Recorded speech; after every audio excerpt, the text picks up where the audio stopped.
It is my great honor to introduce Rich Mulholland, and I asked you what book should we discuss. You suggested Selling the Invisible by Harry Beckwith. When I read the book, everything changed. He literally finished a chapter, ran into the office like, guys. The first thing he's trying to do is to recognize that everything we learn about marketing, we learn from product marketing. Do you think people are buying the best of something, but they're actually buying the least worst of something?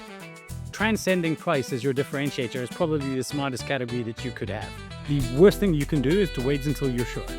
And I think that's the most important thing. If we are willing to put things out there and then learn from the feedback. Welcome to the Nonfiction Book Club. I'm your host, John Bradshaw, and we have a great show for you today. A reminder to sign up at www.nonfictionbookclub.co.za to be the first to hear about our interviews, book reviews, and get great discounts on all our books from Exclusive Books. A big thank you to our season's sponsor, Supertube.ai. Supertube already working with some of South Africa's biggest companies to help them understand, embrace, and enable their teams with AI. You can check out more at supertube.ai/nonfiction book club. They are the people that I recommend to any company that comes to me asking for help with AI. And now for our show. It is my great honor to introduce Rich Mulholland. Rich is a brilliant person to introduce because he doesn't fit in any categories. He's a sweary, tattooed Scot who also doesn't drink or smoke, plays board games with his family on Friday nights and writes business books. I first met him when he was doing the Lord's work, helping some boring corporate presenters to become rock stars. I was totally blown away by the transformation, so I got into reading his books, which are brilliant. The first was Legicide, about abandoning your old thinking and embracing new thinking. I got him to speak to 1,000 headmasters about that, and they learned some new words that day. The second is Boredom Slayer, absolutely brilliant book on how to present. If you ever speak to groups of people, you must read this. I'm sure we'll discuss it a bit in our interview today. Especially if you ever speak to people and I'm an audience, please read this book. Here Be Dragons. During COVID, Rich put together his company Missing Links sales guide into a B2B sales manual. I actually have 3 of these at the moment. Every time they're on special, I buy them. If you're doing B2B sales, you have to read this. This is the best book on B2B sales. And then lastly, Relentless Relevance, a brilliant new book on updates on Legicide, really, on how to think, how to stay relevant with the matter at hand in the world that we're living in now, especially with AI. So he's a prolific author. He's also founded a bunch of businesses. He's a heavy chef. Every time I speak to him, I learn something.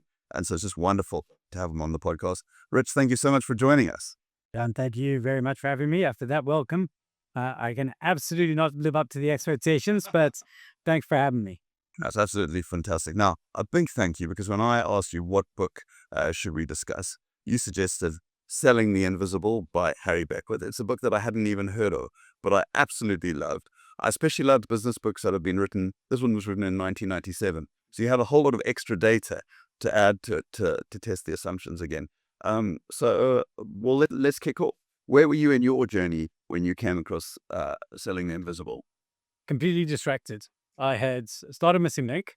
You know, when I tell people on podcasts, if you have a listen, I'm always giving people the truncated version. And every entrepreneur tells a truncated version of their company story where they landed up at the right place with this great insight. And there's a degree of truth in that. But if you expand it out, the full truth was that presentation was one of the things that we did. But we offered so many different things. And I'd been reading the book Selling the Invisible. I knew that the service we sold was invisible. I had to convince people they wanted something they couldn't see or feel or touch, you know? And when I read the book, I had everything changed. Like Missing Link completely and utterly changed. It went from being an all-over company in which presentations were part of what we did, and to me storming into the office, literally saying to everybody, I do not care what you do.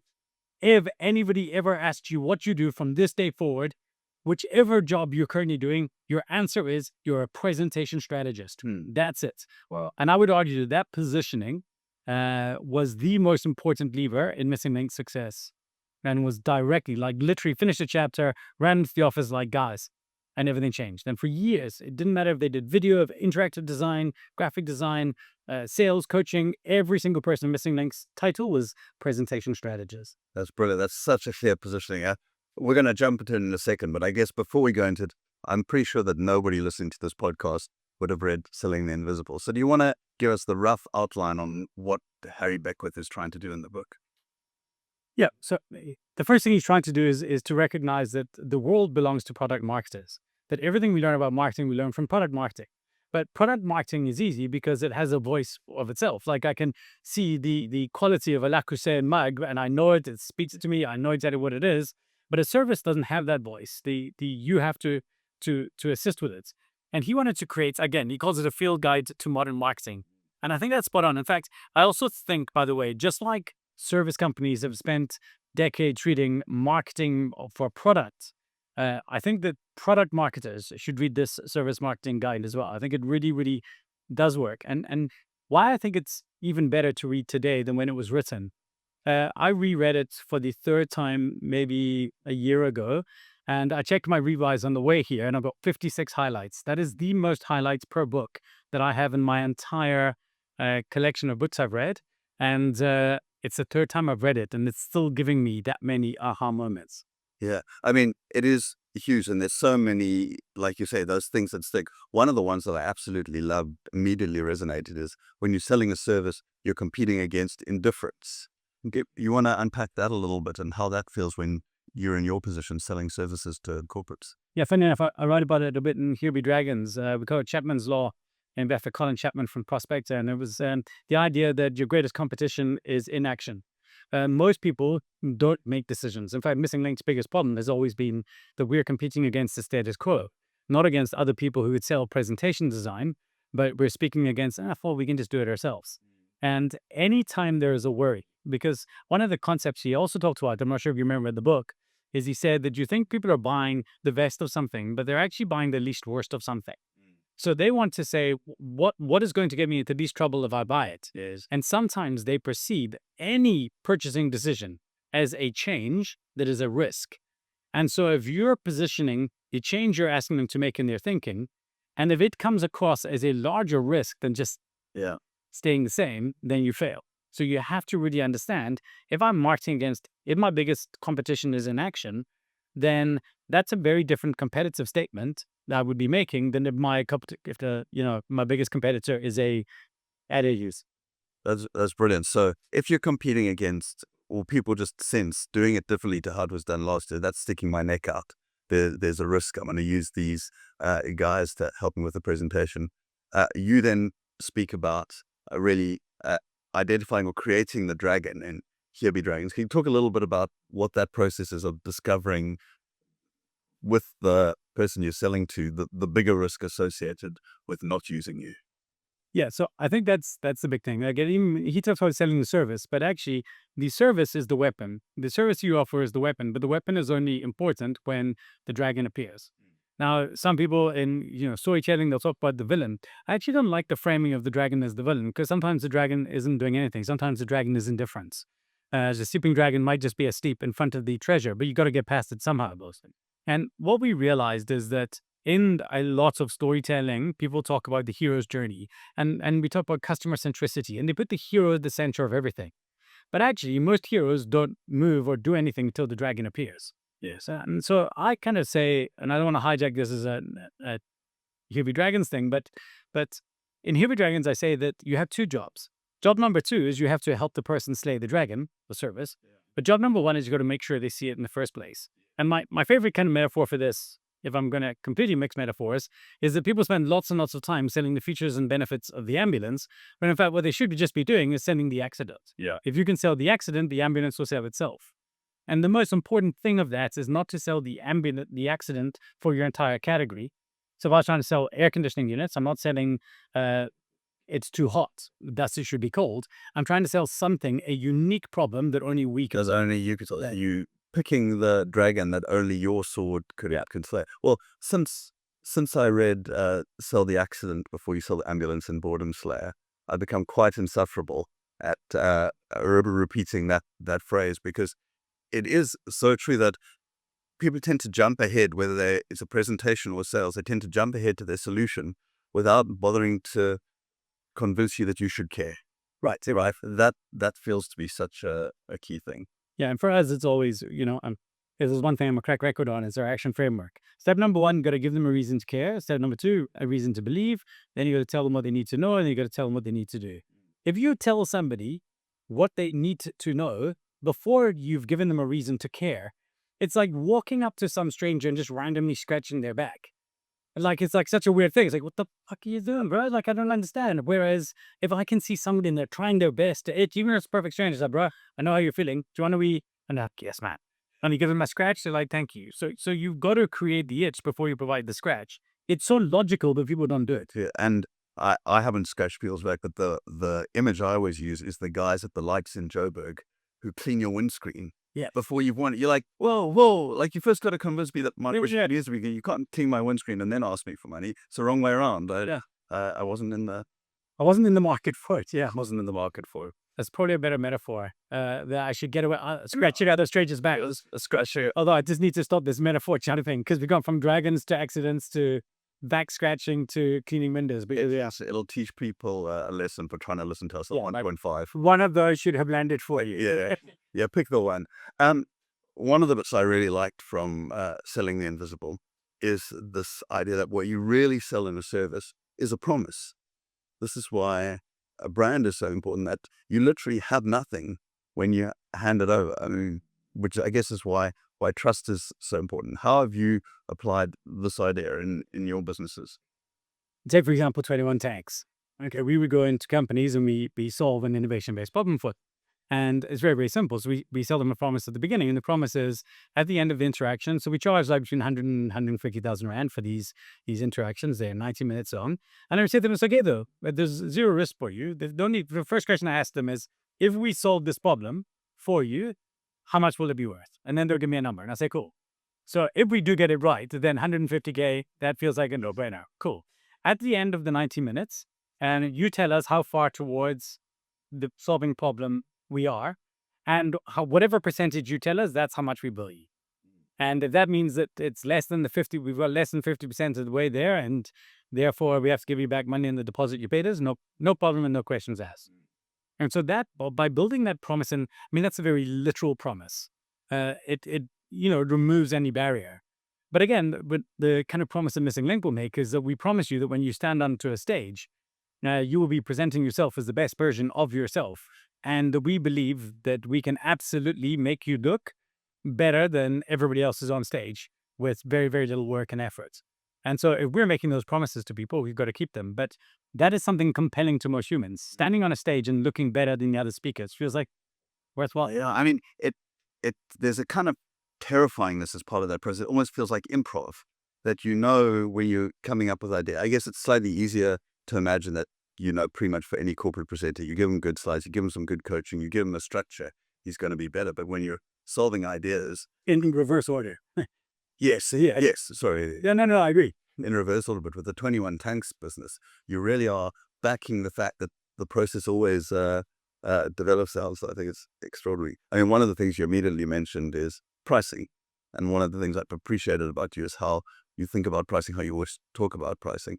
Beckwith in his book talks about this problem of the middle and the dead middle. Whereas, can you talk us through that a little bit?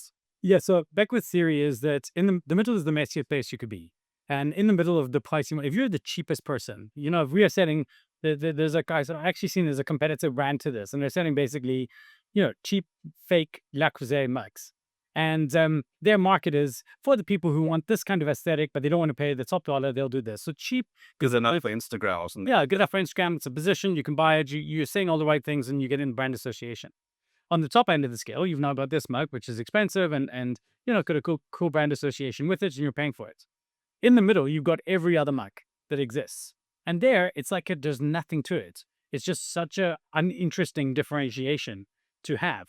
And so he does argue that pricing, first of all, if you're going to price on the extremes. Yes. If you're pricing on the cheapest, it's an indefendable position, and it's a very short-term gain. It's honestly, unless you think you can sustain it, it's not worth playing for. But actually, transcending price as your differentiator is probably the smartest category that you could have. Working under the assumption that most people probably aren't positioning themselves as being the most expensive. So if you're in the middle, if you're not going to be the most expensive or the least expensive, then price is not your conversation. Then something else is. Something else is your conversation. And that's the interesting thing to look for. And I love his nudge that value is not positioning. Yes. right? Like your positioning is the other stuff, and then people say, how much is it? Yeah. Right. Once you've shown the bill. What is it? What's it? I don't know if you read Confessions of a Pricing Man. Yes. And he says, price is what you pay, value is what you get. Yes. And so what that presupposes is, as the buyer, I get the vote on value, not you. Yes. You get the vote on price, I get the vote on value, and we've got to hope that the truth is what lies beneath. Well, it's why your framing on finding the dragon, or whichever metaphor we're going to stick with there, is so key, because you're really trying to frame it in a way that shows the value in the most valuable way before you get to the 100 price. So one of the stories he tells about is Jay Chiat, the founder of Chiat Day, who had a slip of paper in their pocket that said, maybe he is right. Right, just carry that slip of paper. And it reminded me of something I heard you chat about. I think you call it epistemic hubris. And this humility that we might be wrong about something, which Beckwith feels like is really important. But one of the things that comes with complete confidence, never thinking you're wrong about anything, is the confidence to act. Yeah. Right. So I wondered if you had any perspective on how you get that conviction of action while keeping the humility that you might be wrong. The easiest way to do that, and in fact, this is something we push in our Voice for Authority program and Story to Stage, is the worst thing you can do is to wait until you're sure. Beckwith, not in this book, but another book, he says certainty is your ego moving in for the kill. And I love that, right? It's absolutely true. But we wait for certainty. And certainty is a bad position to be for any kind of voice of authority, because almost everything I say, I go out to audiences all the time and I say, I may be wrong about this, but let me offer you a point of view about something. And that gives me all the permission to fail. And next week I'm putting out a video on diversity, and an idea that I'm kind of going to war with. And again, completely unfully formed. This was, I had this thought, I shot the video, and I put it out there. And I think that's the most important thing. If we are willing to put things out there and then learn from the feedback. Yeah. If you start seeing social media as a feedback tool, and I think my argument for the most part, I think LinkedIn in the business context is the best one for this. Yeah. If you I put up a video last week and a lady said, I disagree with you about this and it's brilliant. And now we having a great discussion about it. That's fantastic. If I see myself putting up this as trying to defend a point of view, well, then I've lost at the moment I begin, because of course not everyone's going to agree. But if I see myself as putting something out there as a place to test the hypothesis of my ideas, and every bit of feedback, good or bad, is great. And I think that's true in business as well. So epistemic hubris is basically turning yourself, filling your world with people that basically tell you you're correct. So if you jump onto one of these social networks like Truth Social, and you just surround yourself only with people who saw the world your way, then you're not doing a good job of vaccinating yourself against groupthink. And I think that's deeply, deeply, utterly problematic. But as a business leader, I think not being willing to share unfully formed ideas and not being willing to be proven wrong about things is probably what's holding most people back from thought leadership. Yeah, there's a really interesting perspective that Jeff Bezos has. One of the leadership principles for Amazon is leaders are right a lot, right? They are correct a lot. And he, in a talk, said, I've noticed something about leaders that are right a lot. They change their minds a lot. Yes. So it's that humility. But you've solved one of the riddles I have. Most people who write books then cannot withstand the drive of confirmation bias to force fit everything that happens in the world after that into their structure. So is this engaging on social media, throwing those ideas out, how you manage to keep these ideas from trapping you and leading into confirmation bias? During COVID, I started relooking Legacy, thinking, it'd be nice to rewrite another version of it. And I read it, and I was staggered by how many things.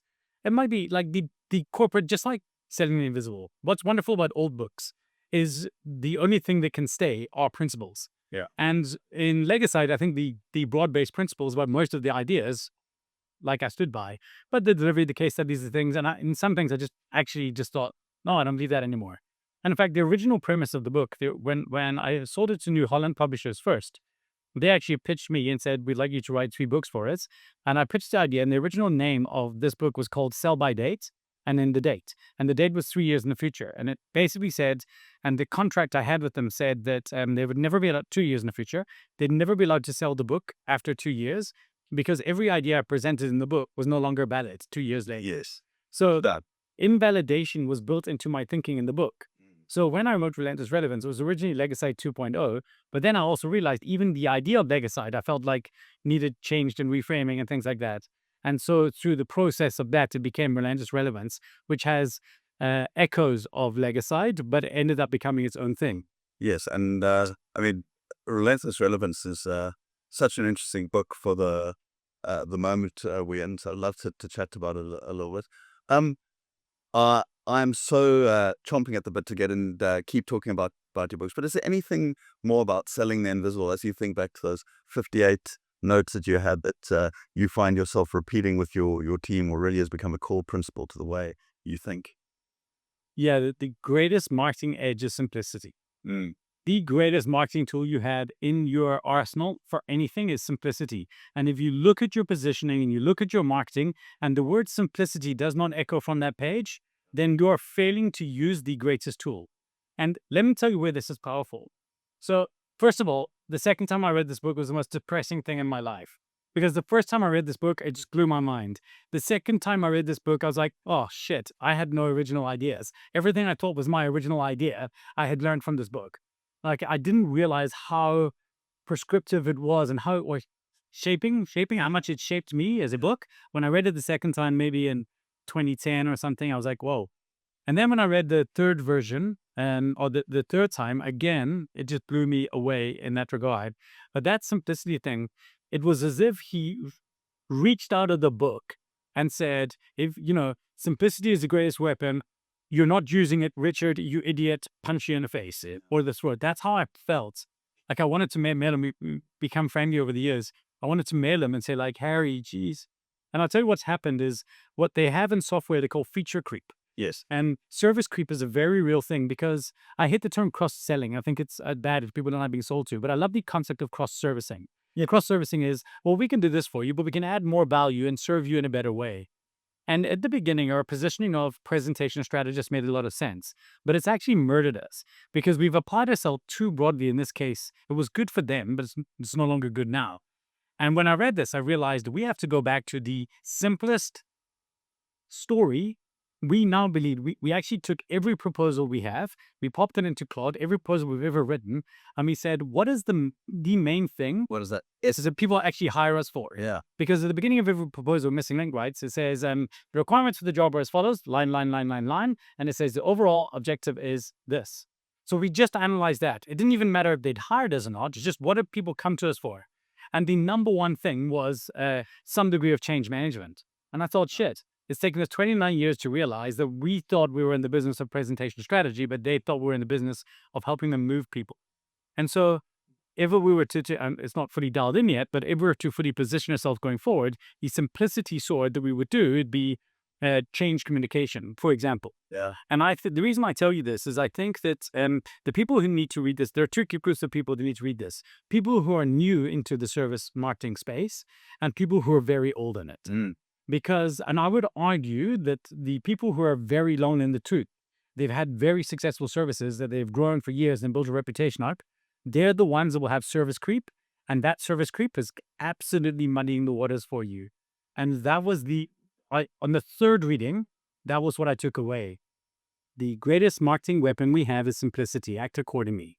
I think that's fantastic because it's easy to say we're too complicated. As a business, we're too complicated. But I remember having this debate with some fellow executives to say, why are we complicated? We're complicated because we hate saying no to customers, right? And so customers say, could you? Oh, yeah, we could. And then 10 years later, you step back and you've lost your way. You don't have the simplicity anymore. You don't deliver at the quality that you once did in nailing that because of the service creep. So I can absolutely, it's the complexity comes out of a good heart. It's not idiots managing the business badly. It's just saying yes to a customer, which we love doing. But the job of leadership is to focus the business strategically, even at the expense of serving every customer and every need. And that's why I think it's so hard to be focused, to avoid service creep. It's because it actually requires you to say no to customers. But what and I'm going to mess up this line, but what Beckwith says in the book, he says, when you narrow your focus, you widen your market, which is such a counterintuitive line, but it really is, because when Missing Link started, we worked only with corporates, largely in the financial services industry. That was our bread and butter. And actually, there are thousands of financial services companies we could work with. But one of the biggest missteps I made is I said yes to Pick and Pay, to Coca-Cola, and to Tiger Brands, and to all of these amazing companies that have been so wonderful for us. And thank you to all of them. But what I probably should have done, and this goes to, when you asked me what book, I was fighting between two books, because the two books I always recommend to people is Selling the Invisible and Your Business Brickyard by Howard Ness. And this was the one that was nearest in my brain. But in one of the chapters in Your Business Brickyard, he says you define your business by what you say no to. Yeah. And you need to be ruthless about your no's. So when we started Missing Link, it was no entrepreneurs. We would not work with entrepreneurs. No. Entrepreneurs spend budgets and money versus budget. budgets.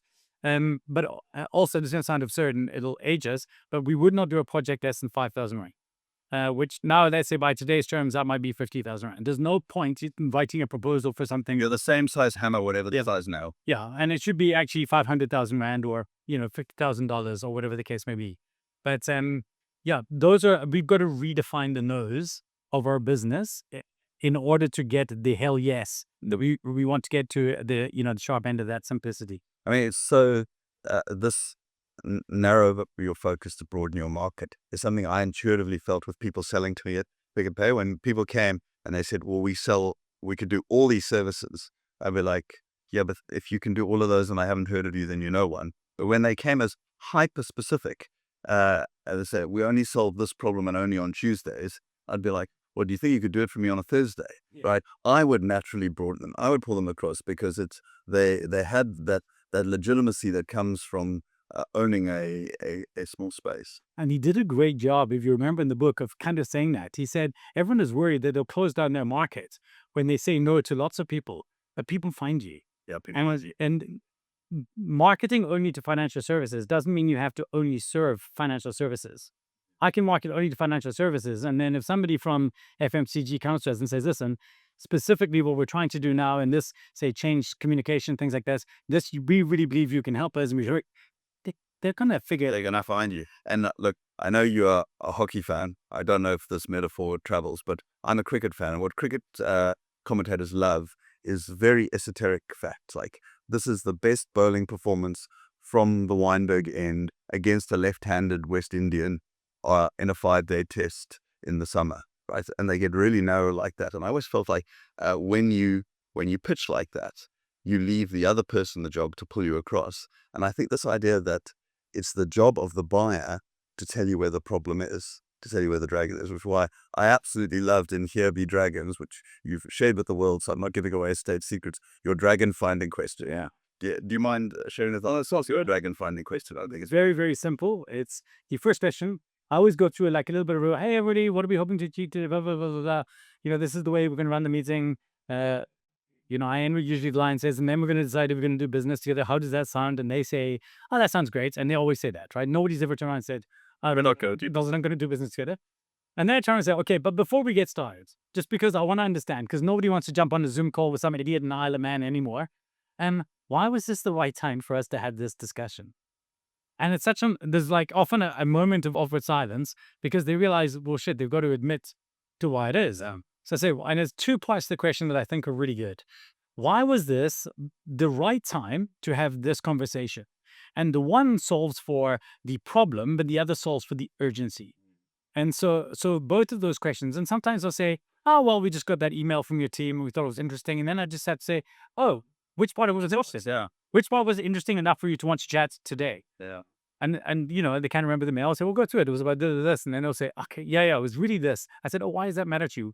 And then they'll tell me. And then the easy follow-up question is, what's at stake for you if we don't solve this? We don't solve that. I mean, it's such a brilliant question because it's so innocuous. But the only way to escape telling the supplier what your problem is to say, well, I have lots of time and I meet randos. Yes. Right? Or like some people might say, I saw you in a speaking gig once and I liked the opportunity to chat to you or something. Nobody will ever admit to that. Yeah. So people will make up the most intelligent sounding reason. And the great thing about the human brain, the moment they have done that, it's locked into that. Yeah. So the moment they've uttered it, they may not have thought of the answer to that question ever in their life before, but the moment they've stated it Yeah. to you out loud, they believe it as if that's the And the reason. reliable consistency will try to make that. Yeah, what's his name? Cialdini. Yeah, Cialdini, the consistency bias, influence. Yeah. That Cialdini consistency bias is so powerful because humans want to stay consistent. Yeah. Okay, well, look, we're almost out of time, but I did want to get into relentless relevance. I mean, you've got a brilliant question at the heart of that. What is the matter at hand? Which I find myself asking in a lot of situations. But I really wanted to pick on something I've heard you say about AI. Right? And apologies if it's a misquote. You can correct it. But this idea that we must use AI to do things we wouldn't have otherwise been able to do, things that are beyond our reach, then become in our reach, rather than to just do stuff we could do already easier. Is that do you want to give me the right quote there? Have I got the essence of it? Yeah, the essence of it is absolutely right. Is that a lot of people are using AI to do what they could already do faster, and I thought that was relatively uninteresting. Yeah. And I want to use AI to do something that I couldn't do before at all. And it's just becoming increasingly easier and easier to do it. By the way, I'm not saying that you shouldn't also maybe use it to do certain things faster. But why would you not be exploring what you could do that you couldn't do? Like, that's the most interesting thing, is what is now the realm of possibility? What can I make today that I could not have made yesterday? We're at the other side of infrastructure inversion. Now, we're on the new floor instead of the old ceiling, but we're acting as if we're not. Yeah. And I think there's a window of opportunity at which this exists. And there's just such cool stuff you could do so simply. But I found it such a good challenge because as I followed those thoughts through, I can see if you keep automating your life to make it easier and easier using AI tools, the end result is you sitting on your couch watching customized Netflix with a universal basic income. Yeah, like that's like the nirvana. And if you keep trying to do harder and harder things, well, there's the chance to be superhuman and do things that were completely beyond, that's a really exciting future. So it does feel like there's this polarizing fork in the road for those people who are brave enough to go through the discomfort of learning and relearning and learning. And then there's this other group, a mix of non-users and people who use it just to make their life easier. Yeah, and I think you hit on such an important concept there. That is the incentive problem why most people's staff are not embracing AI. And actually, Mark Sham doesn't know. Mark, I'm pitching you for a talk next week because you're my home ground on this kind of future of work idea. Yeah. But it's, I realize that we have an incentives problem. If you go to everybody, you say, you can just do your job easier. Well, if we're not paying them more or giving them more time off, if you're not saying, if I say to my staff, you can do, you can make more presentations, what do they care? What's in it for them? There's literally no incentive for them. In fact, there's a negative, perverse incentive, which is, well, either you're going to make me work twice as hard. Every job has a certain units of stress with it. The actual doing of the job is easier, but the stress load is higher. So now instead of dealing with 5 clients a month, I'm now dealing with 20 clients per month. Yeah. Because I can, and there's no benefit from. So The second problem around it is that, well, then, 50% of the team might be laid off, and this is a genuine concern.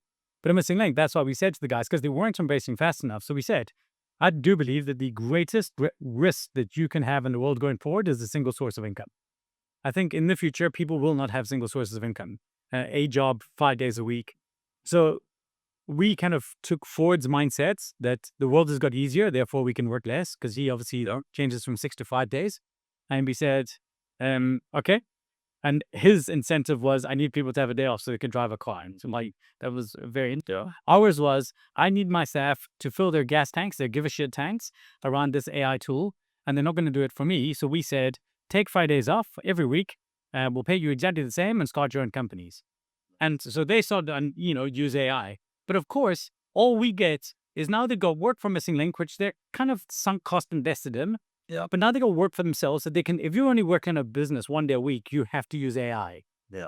We get and our clients get all the benefit of what they learned on Friday from Monday to Thursday. But we gave them an incentive. And the only thing is do better. This idea of just, do it faster, what a shitty incentive. It just doesn't make sense to me. And it's amazing to me, and that resonates 1,000%. And some of my career, I've worked 4 days a week in order to keep 1 day a week for the side hustle. And I wonder if maybe, like in the 90s, ping pong table and foosball tables and maybe even free tattoos were the way to have a really great work culture. For me, it feels like the way to attract top talent now is to say, we have an expectation. We don't pay you for 5 days and you work for 4. Pay you for 4 and work for 4. But on that 5th day, we want you to hustle. We want you to come pitch in the hustle. You own the IP. We have ways of bringing that in. I think you'll just, even just as an employee value proposition, you'll attract the best people into your business. I think it's extraordinary. And I heard a thing recently that blew me away. It was the guy who created Cloud Code for Anthropic. Okay. If you want to listen to a really cool episode, it's called Lenny's podcast. Yes, I know Lenny. Right? And Lenny interviewed like 3 episodes ago the head of design for Cloud Code. And he said the biggest attraction mechanic they have in the world today, and as a guy who's loving this vibe coding stuff, I totally understand it. It's unlimited API credits. And if you, like, I was thinking, like, what a great perk for people to say, hey, and by the way, on Friday, every Friday we'll give you $50 of API credits to build your own business. Like, incentivize them to do this cool stuff that they bring back to you. So it was free lunches, like you said, 20 years ago. It's free API credits. What a great filter on your application forms to just say, if you're successful, would you like bottomless coffee, free lunch, like you pick one, or free API credits, just as a way of filtering people in. You could get your idea catcher out. Yeah. Please add John's idea from the podcast to the new keynote. I think it's brilliant.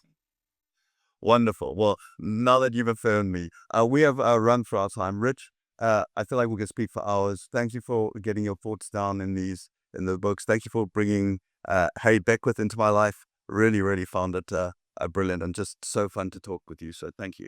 Thanks very much. Brilliant. Well, thank you for listening to the Nonfiction Book Club. Hopefully you enjoyed that and got 17 new books that you can read. Remember to sign up to our newsletter at www.nonfictionbookclub.co.za to get the interviews, the book reviews, and discounts. And a big thank you to supertube.ai. If your business is working out how to apply AI, you should have a chat to supertube.ai/nonfiction book club and say John sent you. Happy reading.